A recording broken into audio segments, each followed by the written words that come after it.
Jo vaig entrar a Unió Democràtica l'any 64, quan vaig entrar a la Facultat de Dret. Era el moment de la clandestinitat.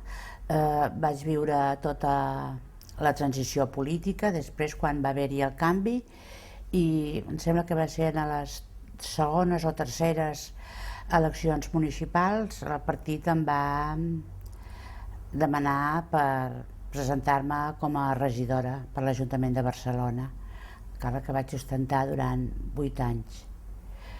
I després vaig passar 5 anys més com a directora general al Departament de Justícia. A la Facultat de Dret hi havia un grup que era d'Unió Democràtica. Entre ells hi havia el meu germà, que tenia 2 anys més que jo, i un petit grup de companys. I llavors, de fet, vaig començar l'activitat amb ells. Val a dir que en aquell moment jo era considerada dintre del partit com una activista. Vull dir, hi havia dones més grans que jo, i dones que eren, per dir-ho d'alguna manera, les esposes de militants.